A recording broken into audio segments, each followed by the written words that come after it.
Assalamualaikum warahmatullahi wabarakatuh. Perkenalkan, nama saya Muhammad Reza, saya dari jurusan Manajemen Retail kelas R1D. Dengan adanya saya di sini, saya ingin memotivasi kalian dengan memberi tema tips sukses bisnis retail untuk masa depan. Sebelum saya masuk ke materi ini, kalian harus mengenal dulu apa itu bisnis retail. Bisnis retail menjadi bidang yang menarik bagi mereka yang ingin memulai bisnis kecil atau menengah. Meski terlihat mudah untuk memulai, dalam tips sukses bisnis retail memerlukan strategi yang tepat untuk memastikan kesuksesannya. Mengenal bisnis retail. Bisnis retail adalah kegiatan perdagangan barang atau jasa yang dilakukan secara langsung kepada konsumen akhir, baik melalui fisik ataupun secara online. Kayak kita misalnya jualan barang yang kita punya barang, kita beli barang di suatu tempat, di agen, dan kita ngejual lagi ke orang, dan orang itu tidak jual lagi ke yang lain, maupun fisik ataupun online. Kalau fisik itu kita langsung jualan, kalau online itu kita lewat aplikasi-aplikasi sekarang tuh seperti Shopee, TikTok, dan lain-lain lah. Itu online. Kalau misalnya, jadi intinya kita jual kepada orang yang tidak akan menjual lagi. Itu istilah retail merujuk pada penjualan produk dalam jumlah kecil kepada konsumen individu atau kelompok kecil, berbeda dengan penjualan dalam jumlah besar atau grosir kepada pedagang atau perusahaan. Itu yang tadi saya omongkan di awal kata. Contoh bisnis retail meliputi toko swalayan, minimarket, warung, Indomaret, seperti itu. Itu masuknya ke bisnis retail. Bisnis retail memiliki peran penting dalam perekonomian karena memberikan akses langsung kepada konsumen akhir dan membantu dalam distribusi barang dari produsen ke konsumen. Sekarang kita masuk ke tips. Tips sukses bisnis retail. Dengan menerapkan tips sukses bisnis retail, Anda dapat meningkatkan peluang Anda untuk berhasil dalam membangun bisnis yang sukses. Berikut tipsnya. Mempelajari pasar yang pertama. Salah satu kunci sukses dalam bisnis retail adalah mempelajari pasar. Mempelajari pasar seperti yang kita lakukan kalau misal kita ingin buka usaha. Kita ada di suatu wilayah yang kita belum tahu nih, di situ tuh konsumennya membutuhkan apa. Dan kalau misalnya kita ingin jualan, melakukan bisnis retail di wilayah tersebut, kita harus memahami apa yang mereka butuhkan. Seperti halnya yang lakukan riset pasar untuk mengetahui siapa konsumen potensial Anda dan apa yang mereka butuhkan dan apa yang mereka inginkan. Tinjau tren industri dan perusahaan di pasar untuk mengetahui bagaimana Anda dapat menyesuaikan bisnis Anda dengan kebutuhan pasar yang berubah. Pelajari pesaing Anda dan cara mereka beroperasi untuk mengetahui kekuatan dan kelemahan mereka. Jadi kalau misalnya kita melakukan bisnis retail nih di wilayah tersebut, kita harus tahu dulu nih lawan kita siapa nih, mereka dagang apa nih, dan sampai mereka tahu juga kelemahan kita. Nggak apa-apa mereka tahu, tapi kita harus tetap lebih dari mereka gitu. Fokus pada pengalaman pelanggan. Pengalaman pelanggan adalah salah satu faktor penting dalam kesuksesan bisnis retail.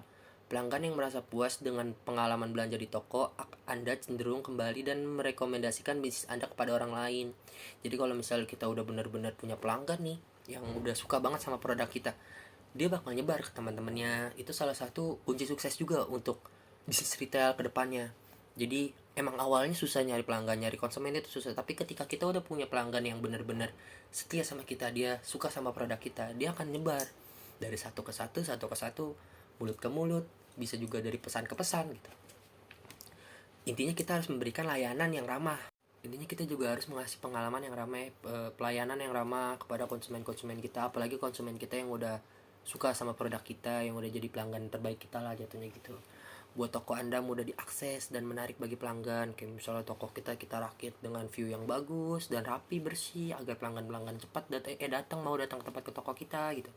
Walaupun makanan kita kurang enak atau dagangan kita, produk kita kurang menarik di mata mereka, tapi kalau tempat kita menarik nih, rapi, bersih, bisa dijamin orang-orang atau konsumen akan tertarik untuk apa sih ini, penasaran gitu loh. Buat mereka penasaran, berikan produk berkualitas tinggi dan pelayanan yang efektif dan efisien.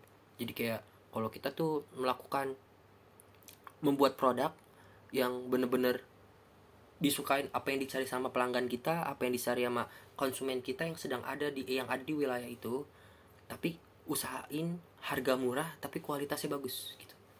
Itu salah satu cara tips untuk retail di masa depan agar maju gitu, biar nggak stuck di situ aja. Yang ketiga ada memprioritaskan manajemen stok. Manajemen stok yang baik sangat penting dalam bisnis retail. Jika stok tidak diatur dengan baik, dapat menyebabkan kerugian finansial dan pengalaman pelanggan yang buruk gitu. Jadi kalau kita udah punya pelanggan yang baik, stok kita tiba-tiba kurang, stok kita tiba-tiba berubah rasanya, atau barangnya tidak sesuai dengan yang kemarin-kemarin, itu bakal menghilangkan pelanggan atau membuat pelanggan juga, oh kok begini beda gitu. Makanya kita harus tetap kondusif gitu kalau misalnya kita buka usaha retail. Lakukan audit stok secara teratur untuk memastikan persediaan tetap tersedia dan untuk menghindari kekurangan atau kelebihan stok. Membuat sistem pengelolaan stok yang efisien dan efektif untuk mengoptimalkan manajemen stok.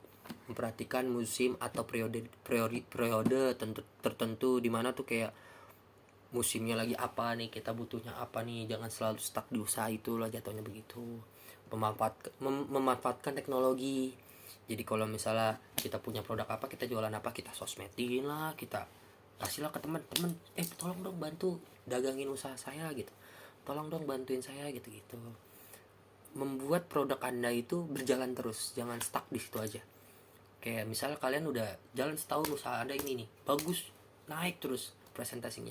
Tapi lambat laun, kalau misalnya kalian ingin retailnya ini berkembang sampai masa depan, kalian harus berkembang juga nih. Apa yang harus kalian lakukan ya agar kita bisa berkembang terus nih, stuck di naik terus, tapi pasti ada turunnya. Nah di saat kita turun itu kita siap untuk naik lagi gitu. Ada yang pernah ngomong, ada yang pernah ngasih motivasi juga ke saya, di saat kalian sudah di atas jangan lupa turun. Di saat kalian sudah di atas jangan coba untuk terus naik ke atas, usahain turun dulu baru kamu naik lagi. Karena ketika kalian sudah sampai atas dan kamu coba naik lagi ke atas, nggak taunya kamu jatuh, itu benar-benar sakit dan kamu nggak tahu plannya harus kayak gimana lagi nih buat naik ke atas gitu. Di saat kalian udah di atas, usahain naik, turun dulu baru naik lagi ke atas pelan-pelan. Jangan terpaku sama usaha yang kalian udah bagus nih, kalian pingin terus naik gitu, berkembang terus. Usahain turun dulu, kita cari jalan keluar lagi, kita cari lagi plan ke depannya, baru kita coba lagi, naik lagi gitu. Lebih baik kita turun daripada kita di atas jatuh. Oke, sedikit motivasi. Terus membangun hubungan dengan pemasok, itu yang tadi saya bilang, friendly ke semua orang, terus friendly termasuk pemasok nih. Berikut adalah beberapa tips untuk membangun hubungan yang baik dengan pemasok. Pilih pemasok yang dapat dipercaya dan berkualitas baik. Berkomunikasi secara teratur dengan pemasok Anda untuk memastikan pasokan Anda yang stabil dan mengetahui produk baru yang tersedia. Pertimbangkan untuk menjalani kemitraan dengan pemasok untuk memastikan kesinambungan bisnis. Yang terakhir nih, menentukan harga yang tepat. Menentukan harga yang tepat. Tips sukses bisnis retail selanjutnya adalah menentukan harga. Menentukan harga yang tepat dapat menjadi tantangan dalam bisnis retail. Harga yang terlalu tinggi dapat mengurangi penjualan, sementara harga yang terlalu rendah dapat mengurangi profit. Itu yang tadi saya bilang.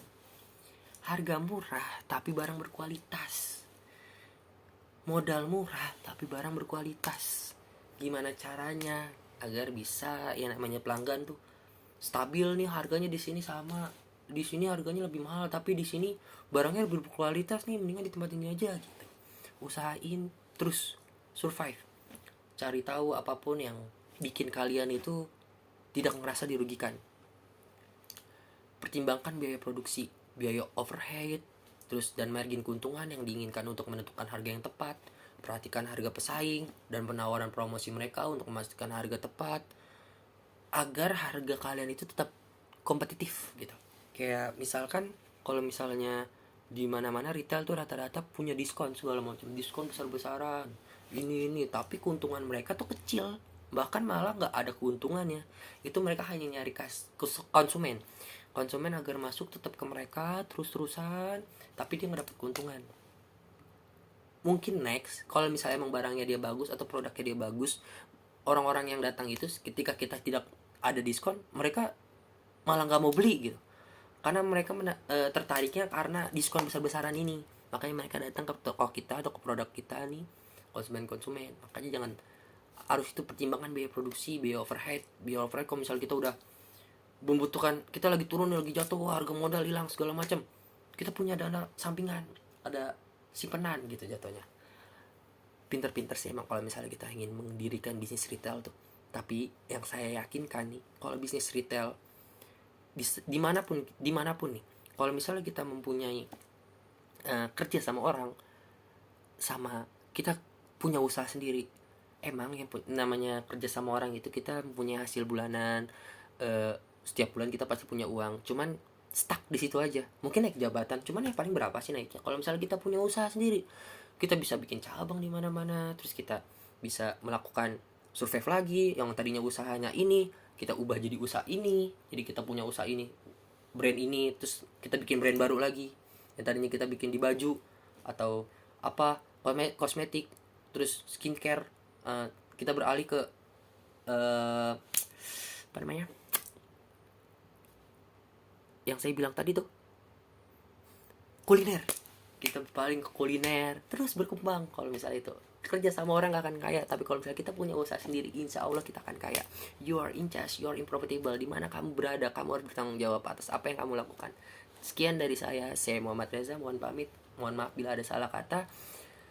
Terima kasih. Assalamualaikum warahmatullahi wabarakatuh.